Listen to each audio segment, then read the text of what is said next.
au fur et à mesure, Isis, en fait, à partir qu'elle tue le chef, elle commence à faire venir donc des écmures.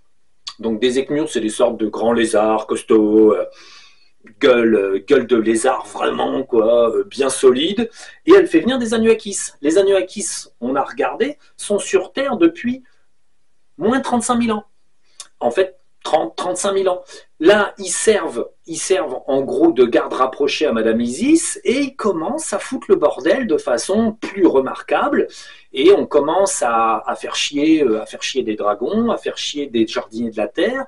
On commence à essayer d'intimider la population et Isis, en fait, commence à créer des civilisations annexes. C'est-à-dire que, bon, il y a les jardiniers de ce côté-là, ouais, c'est bien, elle s'en fout. Hop, elle met des écmures, elle met des Anuakis à faire des bouts de civilisation, mais c'est encore très discret et ça n'est pas noté dans l'histoire officielle. C'est-à-dire que vous ne trouverez pas de traces de ces civilisations, c'est trop ancien et c'était vraiment des petits groupes. C'était pas des grandes masses d'Anuakis, et là, on va dire, c'est pas encore. En fait, les Anuakis ne sont pas à la mode et n'ont pas encore récupéré la Terre. Donc, ils coopèrent avec Isis parce que derrière, les Anuakis sont tellement malins qu'ils se disent ah, ah, une fois qu'on aura tué les grands jardiniers de merde, on reprend la Terre pour nous et on les nique tous. On est trop malins. Donc, bon, c'est arrivé sans être arrivé non plus.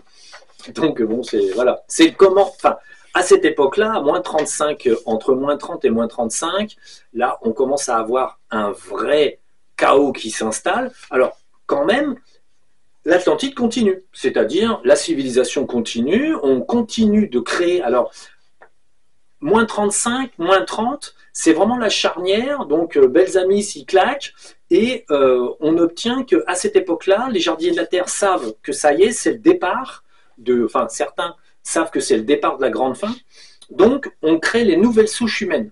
Alors, nouvelles souches humaines, qu'est-ce que c'est? En fait, c'est les souches d'aujourd'hui. C'est-à-dire que, de par le monde, on a des cités atlantes.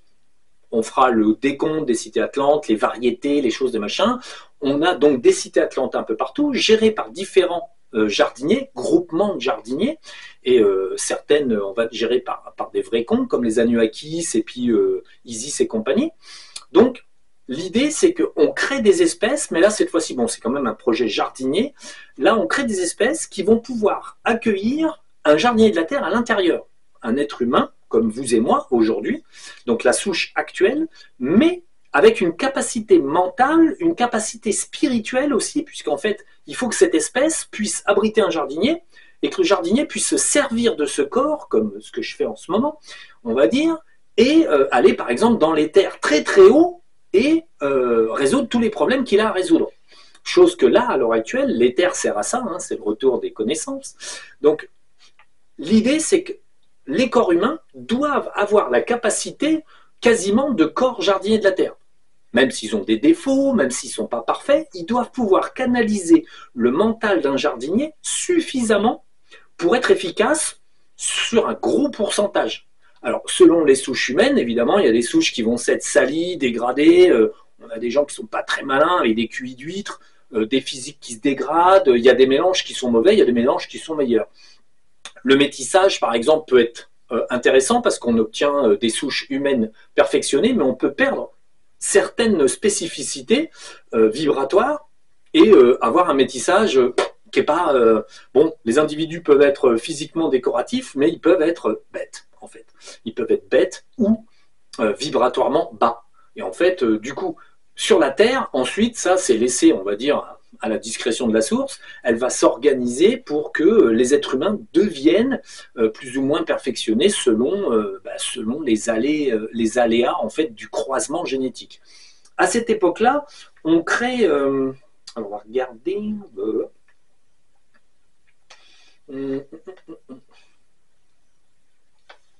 alors, en fait, là, à cette époque-là, là, moins 30, moins 35, on va créer beaucoup de souches. Alors, beaucoup, à comparer sur les souches existantes. On commence à perdre les bleus, les bleutés, on commence à perdre certaines souches, puisqu'en fait, ils sont plus assez perfectionnés, et à partir de ces souches, on fait des croisements, et on modifie la génétique. Alors là, c'est par créationnisme, hein. C'est-à-dire que là, mentalement, les jardiniers commencent à modifier l'ADN, et ils commencent à créer des nouveaux êtres, pour qu'ils se croisent avec les souches anciennes, comme les bleutés, comme les marrons, des choses comme ça, et on crée les souches définitives. On crée des noirs pour l'Afrique, on crée vraiment, parce que cette zone-là est sous une certaine direction jardinier de la Terre, les Asiatiques d'un côté sont sous une certaine direction jardinier de la Terre, les Européens, les El Blanco, là, donc là c'est pareil, il y a vraiment une souche, les rouges, donc tout ce qui est Inca, Maya, tout ce qui est Amérique du Sud et du Nord, on crée des souches légèrement brun-rouge, de façon à voilà, avoir des différences. Mais là, toutes ces souches-là, partout où qu'elles soient, les Australiens sont une souche qui a moins évolué, qui n'a pas été remodifiée. C'est une souche précédente, non remodifiée. Donc eux ne sont pas modifiés, ils restent un peu en l'état. C'est pour ça qu'en fait, ils sont beaucoup plus connectés à la nature. En fait, ils sont moins modifiés. Donc, et l'intérêt, c'est que les souches qui vont être créées vont aussi refléter une culture spécifique jardinier de la Terre. Exemple, l'Afrique du Nord, les Amazirs, en fait, parlent le dialecte de Paris-Estiran. Donc l'Amazir, le Tamazir, en fait, c'est une souche, enfin c'est pas une souche, c'est la langue paris-estiranaise, bon, un peu modifiée, édulcorée, c'est plus tout à fait la même, surtout que le paris-estiranais est en fait un caprin, donc il a un museau, ce qui fait qu'il vibre beaucoup plus les syllabes. Donc, mais l'amazir, la langue amazir et l'écriture amazir, c'est du paris-estiranais. C'est donc la souche des dirigeants de cette mission. Ensuite, du côté de la Chine, on a la souche asiatique, langue asiatique. En fait, ce sont les dragons. En fait, là, on a, c'est pour ça que les Chinois, les Japonais, les trucs comme ça sont hyper attachés aux dragons, parce que tout simplement, ils parlent la langue des dragons. Alors, langue aménagée pour ressembler à du dragon, parce que c'est pas du tout ça. Les dragons ont des cordes vocales qui ne permettent, enfin, un dragon, s'il devait parler à un être humain, même dans la langue asiatique, il ferait des sonorités qui sont inaudibles pour l'humain. Donc en fait, les dragons créent la civilisation et sont en charge de la civilisation asiatique, tout le bloc asiatique, tout simplement avec différents dragons, hein. Il y aura des différences, je vous expliquerai.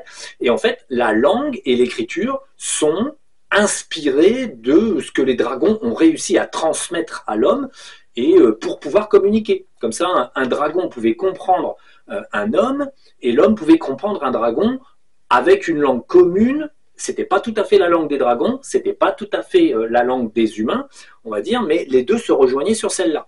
Donc en fait, de toute façon, les langues et les cultures sont issues des jardiniers de la Terre, ne sont pas issues du hasard. Ah, je vois mal comment pourrait naître une langue de rien. Donc, il faut réfléchir. Donc, bon, mais c'est pas grave, hein. Ensuite, on a un petit du côté de l'Inde. Du côté de l'Inde, on a une souche qui est légèrement différente. Et là, donc tout ce qui est la souche indo par là, quoi. En fait, c'est les balinais, les machins, des trucs, en fait, toutes les petites îles, enfin, tout ça découle des mêmes souches. Et ils essayent tous à peu près d'avoir à peu près la même langue. Ils parlent tous à peu près des dialectes qui sont issus tous du même, en fait. Et là, ce sont des dragons argentés qui créent la souche et la langue du sanskrit. Ça, c'est intéressant. Donc, les dragons argentés donc, créent le sanskrit. Donc, en fait, c'est la langue de départ. Et ensuite, tout le sanskrit, en fait, du sanskrit découle le reste de tous les langages et les divisions au fur et à mesure des milliers d'années, les oublis, les agencements, les choses comme ça, quoi.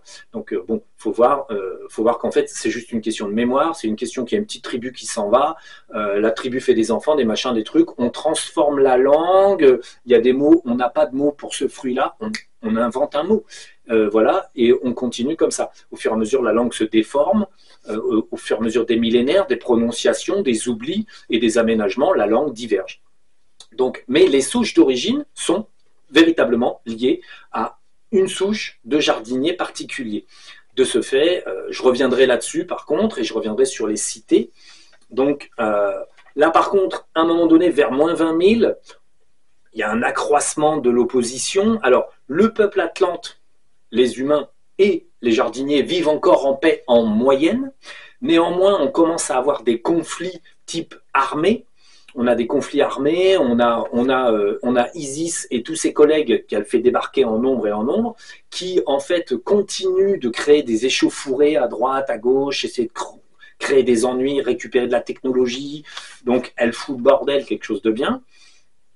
Et vers la fin de l'Atlantide, là, pour donner un ordre d'idée, même si l'Atlantide touche tous les continents jusqu'à l'Antarctique, l'Atlantide touche tous les continents jusqu'à l'Antarctique, il y a à peu près 550 millions donc d'Atlantes et à peu près 750 millions d'êtres humains, enfin de créatures en surface de la Terre. Donc c'est pas très nombreux. Ça c'est à la fin de l'Atlantide, il y a 13 400 ans, quand la lune de cristal tombe. Évidemment, il y aura beaucoup moins, il y aura un peu moins de monde après la chute de la lune de cristal. S'en suivra bien sûr des événements géologiques, des événements, on va dire, importants, et ça finit par créer vraiment un gros cataclysme qui va continuer quelques milliers d'années quand même. La chute de la lune de cristal dérègle la Terre et fout le bordel, et on va dire, j'avais parlé donc du Ragnarok. Je pensais que ça pouvait par exemple avoir lieu au futur, mais en fait véritablement, après avoir vérifié, en fait le Ragnarok est vraiment l'histoire romancée, oubliée et perdue, en fait, de la fin de l'Atlantide. Le Ragnarok, véritablement, c'est vraiment l'histoire en fait remis à la soupe, donc à la sauce nordique, mais en fait c'est l'histoire de la chute de l'Atlantide. C'est le Fibule-Vert en fait ne viendra pas, très intéressant d'ailleurs. Donc Fibule-Vert ne viendra pas, c'est vraiment l'histoire de ce qui s'est passé, la chute de la lune de cristal, donc toutes les complications que ça a suivi. Ça a fait un grand hiver, effectivement, ce qu'ils appelaient le Fibule-Vert, donc le grand hiver. Et là c'est vraiment un récit passé. En fait, ça ne fait absolument pas référence au futur. Ça n'est pas une, on va dire, une projection de ce qui arrivera. C'est un récit de ce qui est arrivé. Bon, c'est très romancé. On ne va pas reconnaître tous les participants parce que les noms sont type nordique, mais en fait, ça fait référence à la chute de l'Atlantide, en fait, tout simplement. Il y a une sorcière, il y a ci, il y a ça. C'est assez amusant à suivre quand c'est bien raconté et puis que les gens ont accès aux souches les plus anciennes du récit. C'est assez amusant, mais si on retranscrit, il faut tout retranscrire à l'époque de l'Atlantide, Isis et tout ci, tout ça, les méchants, les gentils, et patati patata.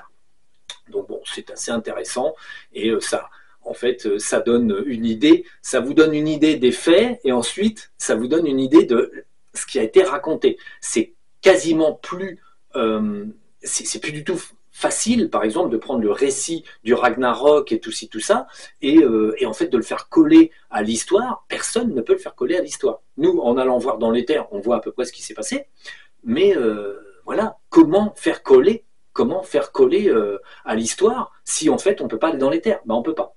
En fait, l'humanité est obligée parfois de se contenter de légendes, en fait, et puis de se dire ah bah ouais, c'est peut-être du futur, c'est peut-être du passé, ça n'a peut-être pas existé. En fait, si on fait une référence, le loup fait rire, mange la lune. En fait, Anubis fomente un plan foireux pour faire tomber la lune de cristal. Tiamat. Ça, oui. En fait, mais vu comment c'est décrit, si on ne sait pas qui est derrière les ennuis de l'Atlantide, comment ça s'est passé et en fait qu'est-ce qu'il y avait pas, bon bah voilà, il est très compliqué de faire coller le récit. Et quand on voit ce qui est arrivé, la lune de cristal qui est tombée, et qui est à l'heure actuelle un très gros morceau étant dans le nord de la Russie, le centre, le cœur de la lune est par là, sur les steppes perdues au milieu de rien. Donc en fait, c'est pas la peine de chercher, vous trouverez jamais. Donc l'idée c'est que ce morceau-là est là. Bon après, il faut représenter, c'était quand même une lune, même si elle était au moins de la taille de la lune actuelle, et elle était faite d'anneaux qui tournaient. Ça, je vous en ferai peut-être un dessin pour que vous voyez, un vrai dessin, je précise. Donc pour que vous ayez une idée de ce que ça donne. On essaiera peut-être aussi de faire un dessin on va dire, des proportions entre les jardiniers de la Terre, les êtres humains, et différentes variétés de jardiniers pour faire une idée des choses. Là, ça sera dessiné, je pense. Faut que je vois si j'ai le temps, si j'y arrive. Il y a des trucs, j'ai jamais le temps, donc c'est bien. C'est peut-être des projets qui n'arriveront pas. On essaiera quand même.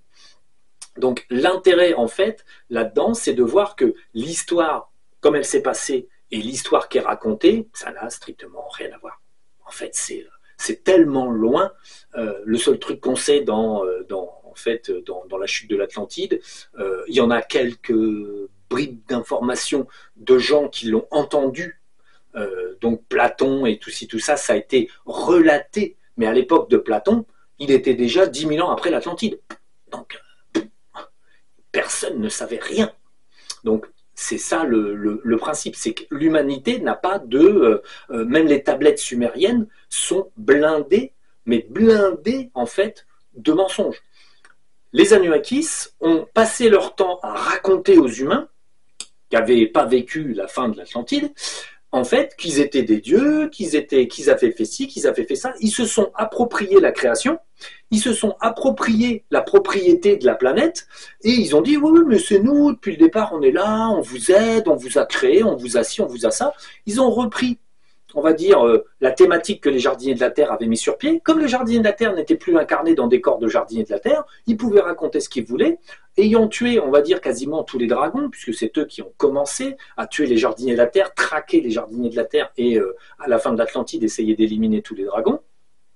En fait, les Anunnakis, à un moment donné, récupèrent la planète Terre en biens personnels et se vantent quand la civilisation Anunnakis sort de l'ombre, parce qu'en fait, on regarde que la civilisation Anunnakis sort de l'ombre il y a à peu près 6 ou 7 000 ans, mais en fait, ils sont là, 6 ou 7 000 ans de notre ère.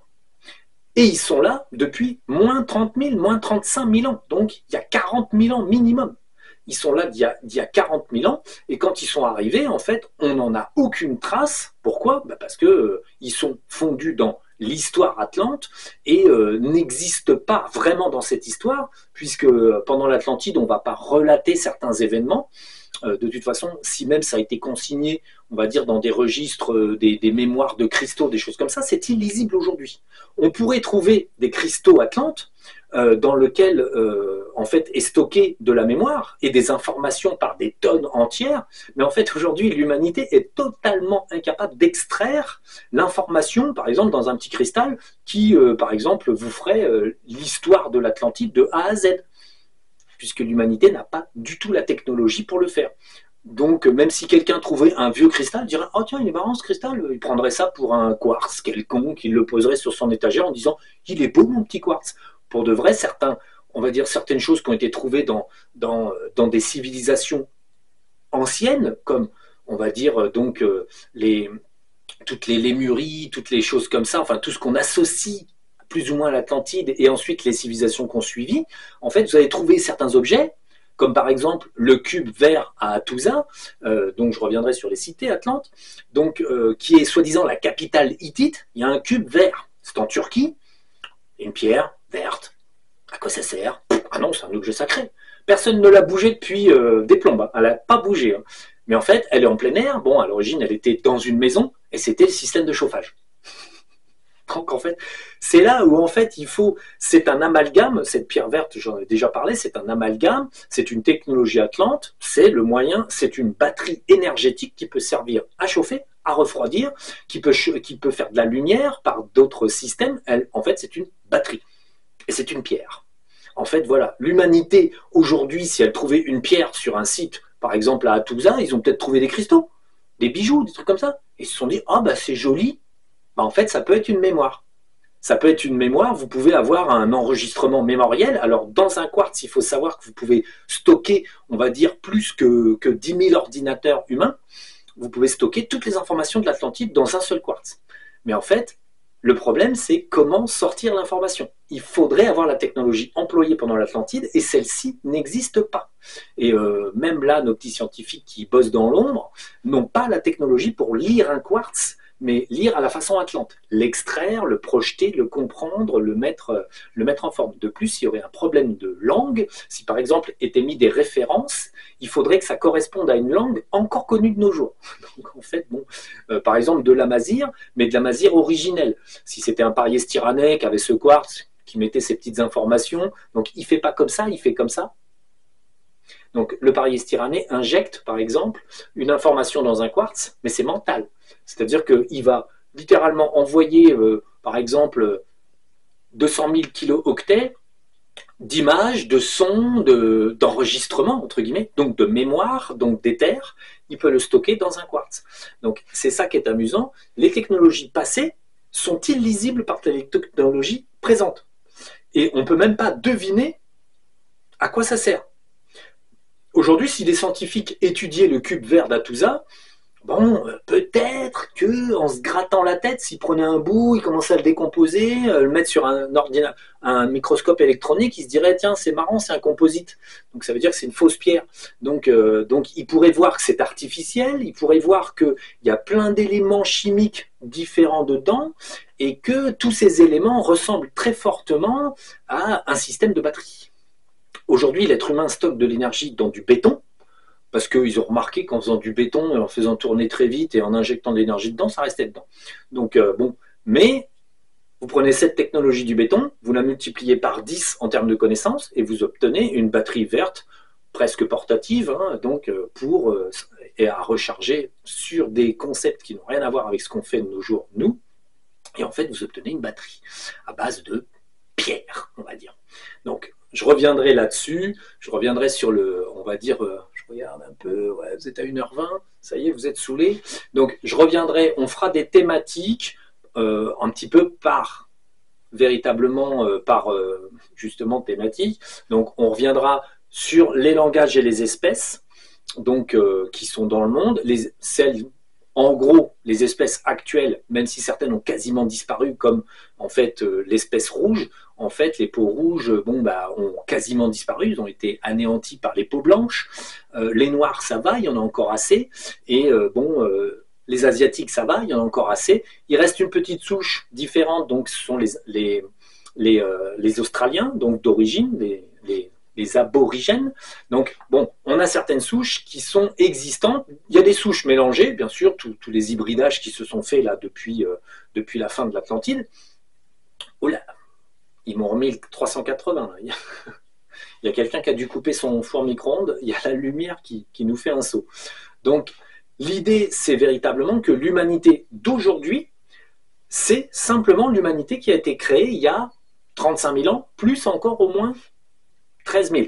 Donc en fait, c'est ça qu'il faut voir. Il y a à un moment donné, il y a véritablement l'humanité d'aujourd'hui n'est que la suite logique de l'humanité qui a été créée. Et aujourd'hui, il n'y a pas d'humanité sur Terre qui soit le fruit et du hasard et le fruit d'une petite bactérie idiote qui un jour jouait dans le fond d'un volcan. Ça n'existe pas.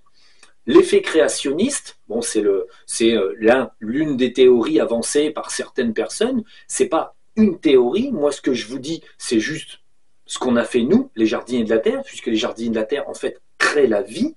Et aujourd'hui, c'est pas parce que je suis déguisé en être humain que je reste un idiot. De base, je ne fais que regarder l'histoire des jardiniers de la Terre et vous l'exposer. Par la suite, on exposera d'autres histoires. On va donc détailler des périodes qui sont plus ou moins intéressantes parce que bon, il s'est passé beaucoup de choses. On reviendra très fortement sur la fin de l'Atlantide, le pourquoi, le comment, vraiment l'agenda qui s'est vraiment configuré.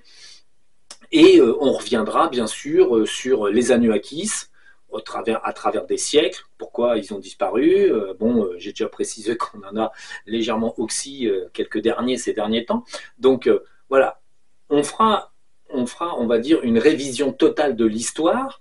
J'aborderai d'ici peu ce que les gens appellent la Grande Tartarie, machin truc, qui est un détail lié aux Illuminati. Donc ça, c'est une petite vidéo pour expliquer le bien et le mal fondé dans tout ce qui est dit. Et en fait, on verra donc aussi les langages tels que l'amazigh en fait, ou les choses comme ça plus précisément. Et en parlant d'amazigh, on parlera bien sûr de Monsieur Yeshua ben Joseph, qui, dans sa dernière incarnation, est venu dans une famille amazigh, tout simplement parce qu'en fait, Yeshua étant un pariès-tyranais, en fait, donc c'était un pariès-tyranais avec un corps de pariès-tyranais, parlant la langue pariès-tyranaise, comme les Amazirs, en fait, parlent cette langue-là, sa dernière incarnation, qui a eu lieu il y a très peu de temps, il y a 1 siècle et demi, en fait, quand il s'est incarné, il a choisi, en dernier, en fait, de venir dans une famille Amazir, et parce que, simplement, pour lui, c'était sympa, puisqu'en fait, comme il était pariès-tyranais, il allait pouvoir pratiquer dans un corps humain, et bien tout simplement, sa langue d'origine de pariès-tyran. Donc, on va dire, là, c'était plus un but de distraction, entre guillemets, parce que c'était marrant de faire ça, et à la fois aussi toujours pour, on va dire, créer des filiations énergétiques positives. Les jardiniers de la Terre s'incarnent les uns derrière les autres dans les familles. De ce fait, le père ou la mère est jardinier ou dragon, et on s'incarne. Une maman dragon va faire des bébés dragons, et patati et patata. Encore humain, bien sûr, mais on se suit, on va dire, on essaye de refiler de la lumière. En fait, le principe est là. Et les filiations sur Terre, quand Yeshua, pour la dernière fois, donc, ce jardinier de la Terre, précisément, s'incarne une dernière fois sur Terre, il y a à peu près 1 siècle et demi, du coup, bon, c'est juste parce qu'il revient dans une filiation jardinier, lui-même né, cette fois-ci, il choisit la naissance, donc il oublie quand même une certaine frange. Bon, très rapidement, il se souvient parfaitement qui il est, donc, mais il ne dit rien à personne. Chose intéressante et amusante, par exemple, quand nous, on est allé dans l'astral des défunts et qu'on a monté dans l'astral des défunts le petit restant de la famille qui était décédé, mais bloqué par terre, dans les limbes et tout, on a remis tout le monde dans l'astral des défunts, et on leur a dit, bah oui, vous étiez dans la famille de Yeshua ben Joseph, Jésus, il s'est réincarné chez vous. Et ils étaient comme 2 ronds de flanc. Ah bon? En fait, personne de la famille Amazir ne savait que soi-disant une grande entité était venue chez eux. Mais eux-mêmes il y a des petits jardiniers de la terre dans cette famille-là. Les filiations, en fait, se suivent de façon à conserver une certaine fréquence. En fait, c'est la conservation de certaines fréquences de façon à ce que certaines familles incarnent en fait la lumière. Donc, petit détail, vous voyez, moi j'avais regardé un petit peu les incarnations de Yeshua ben Joseph, soi-disant, il était machin, il était bidule, il était truc. Bon, tout ce qui peut être dit sur le net est faux, tout simplement. Et quand il est revenu, il n'a jamais été un personnage connu. C'est ça qui est important. Donc, c'était un personnage lambda, passé inaperçu. Donc là, il était un petit gars en Kabylie, il a vécu une vie normale, dans un corps normal, il a fait des enfants, et puis hop, après il est reparti, et il est remonté à Pariès-Tyran, point final. Donc aujourd'hui, le pseudo-Christ, alors on va mettre un point sur le mot Christ. Christ, c'est de l'ancien grec, et ça veut dire celui qui est dedans. Ça parle plus ou moins, il faudrait décortiquer un petit peu le mot et voir sur la langue grecque, mais en fait, on verra qui a créé la langue grecque, quelle race de jardinier de la terre. Et en fait, Christ veut dire transmigration, donc celui qui prend corps d'un corps. Allez hop, celui qui rentre dans un corps après y être invité en général. Donc Christ ne veut rien dire d'autre, c'est un descriptif. Et ça qualifie une nature. Et en fait, ça ne qualifie pas un individu. Ça ne veut pas dire que celui-ci, il est supérieur. Ça veut dire qu'il est transmigré. C'est très différent. Il prend un corps, il l'emprunte momentanément. Donc voilà, c'est tout. Donc, il n'y a pas de connotation sainte ou quoi que ce soit. Et de toute façon, tous les jardiniers de la Terre qui sont venus et qui ont fait un boulot sur Terre, genre Christ, Bouddha et compagnie, en fait, n'ont jamais fait ce qu'on dit qu'ils ont fait. On a brodé, inventé et on a humanisé tout ça pour pouvoir mieux vendre des salades, des petits pois et des carottes. Mais c'est tout, des croix, des petites tasses, avec des effigies, des trucs comme ça. Donc voilà, il faut se réveiller à un moment donné, il faut arrêter de dormir, c'est important. Donc les vidéos continueront et en fait la continuité des vidéos a pour seul but d'instruire les gens qui les regardent. Instruire, en fait, en matière positive. C'est-à-dire, l'idée, c'est de sortir de l'ornière intellectuelle dans laquelle se trouve l'humanité, les mensonges répétés, répétés, répétés, répétés 1000 fois, du coup tout le monde y croit. Donc c'est pas parce qu'un mensonge est répété 10 fois, 100 fois ou 1000 fois qu'il est vrai, ça reste un mensonge, point. Et en fait, les Illuminati, tous ceux qui sont de l'ombre, savent très bien qu'en répétant suffisamment, ça finira par créer une réalité, et cette réalité sera prise pour vraie, puisqu'on sera en manque de version. Donc la version, moi, que je donne, c'est en fait la version la plus proche de la réalité. Nous, quand on va dans l'éther, on n'a pas accès au foirage. On essaye toujours de recadrer précisément les événements de façon à obtenir réellement comment ça s'est passé vraiment. À l'heure actuelle, nous n'opérons jamais plus de la surface de la Terre, puisqu'il y a beaucoup trop d'encombrements, on va dire, terrestres. On ne se met pas à disposition des entités. En fait, nous, on monte très très haut dans les fréquences. Quand je dis très très haut, je vous ferai une vidéo pour vous expliquer. Ce sera une vidéo sur la cosmologie. Donc, et vous verrez, quand je dis très haut, c'est très grand. Et il faudra même inventer des termes supplémentaires pour définir ce qui est grand.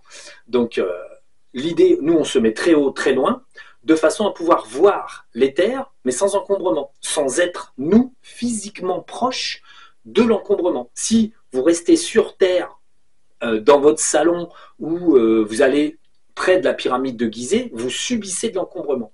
Nous, on va très très haut dans les fréquences, donc on voit l'encombrement, on voit les petits dédés, on voit les méchants, on voit les entités astrales, mais en fait, on en est loin. Bon, puis quand on voit qu'une scène est sale, on chope tout ce qui était sale, on vire tout, de façon à pouvoir voir l'essentiel. Il peut arriver dans l'éther, comme ça arrive très souvent, tous les autres groupes qui sortent, là, ils pataugent dans une semoule phénoménale.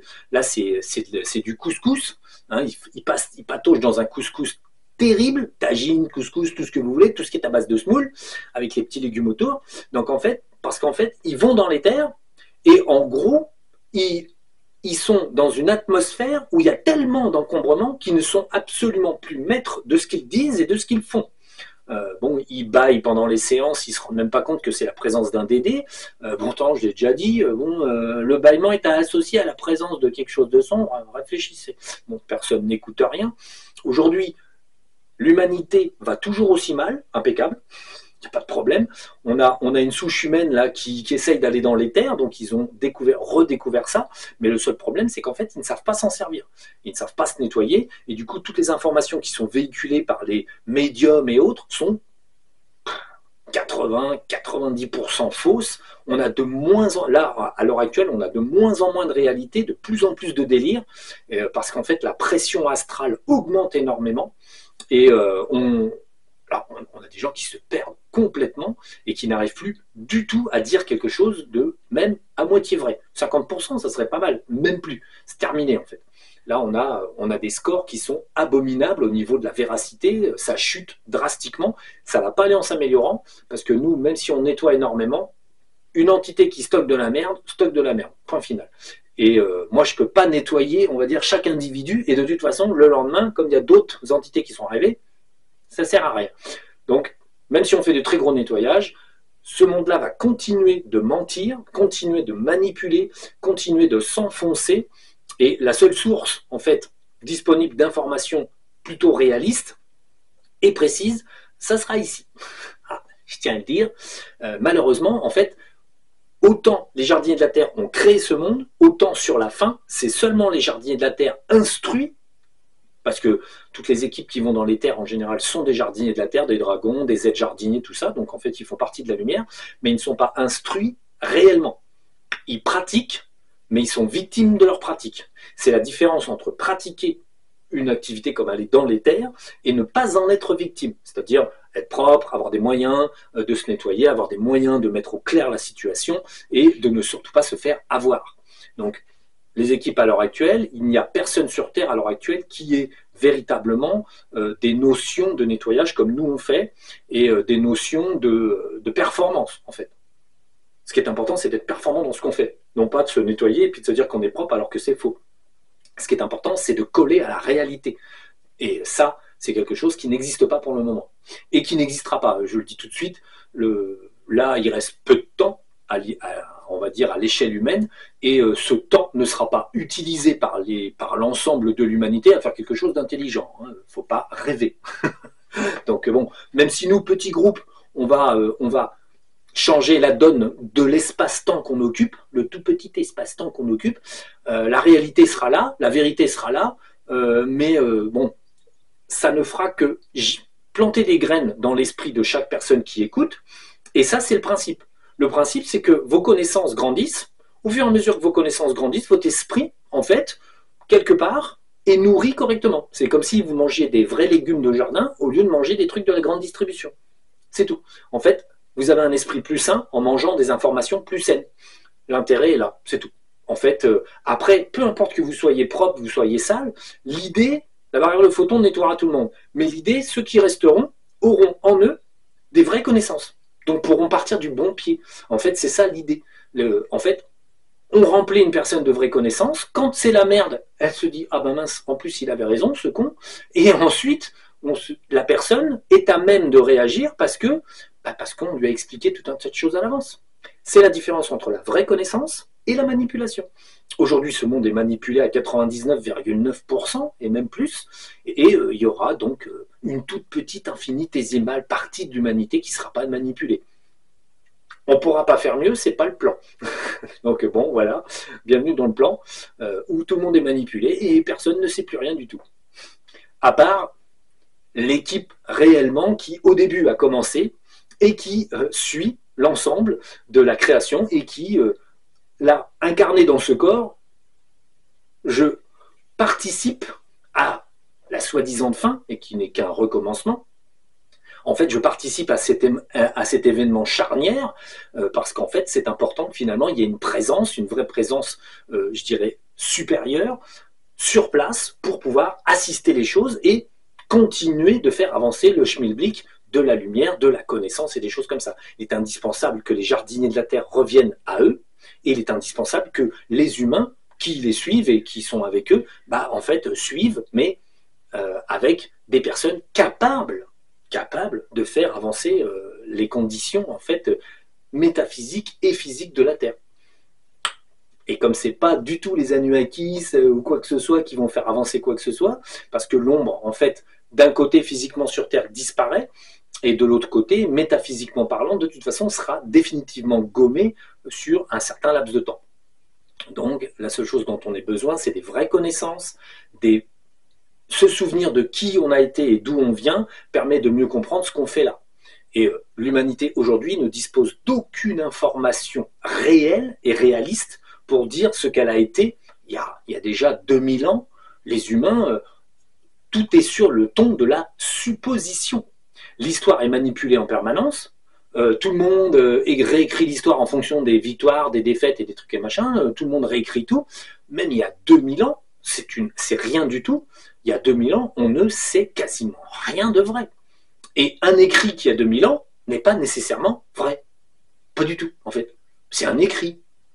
Si le gars, quand il dit, bah tiens, le scribe, là, tu m'écris ça, tu dis ci, tu dis ça, il raconte n'importe quoi, que des mythos, on grave des mythos. Hein.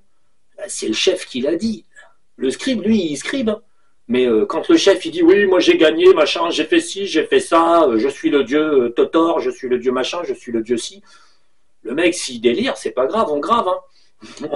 On va pas se mouiller. De toute façon, sinon on meurt. Donc le scribe, il scribe, on lui dit de graver, il grave. Le mec, il délire en face, il raconte n'importe quoi, pas grave.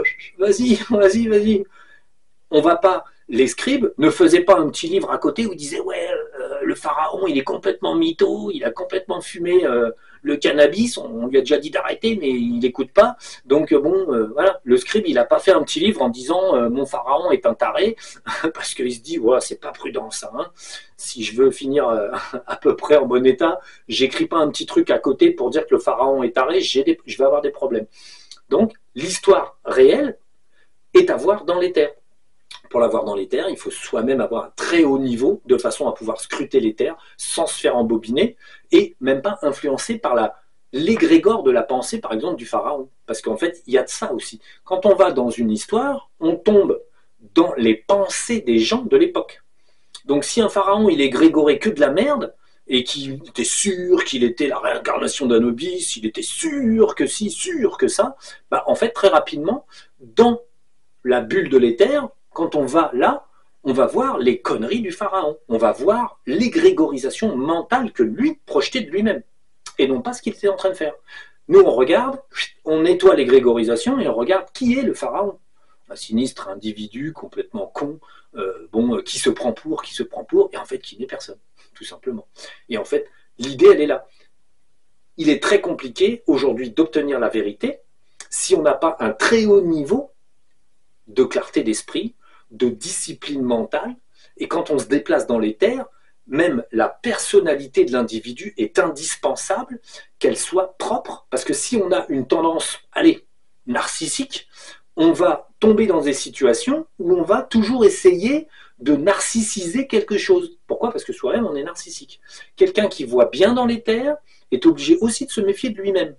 Il doit faire reculer ses défauts, reculer ses propres idées, reculer sa préconception pour pouvoir livrer un compte-rendu raisonnable, vu, constaté, nettoyé, sans influencer lui-même en fait, ce qui a été aperçu.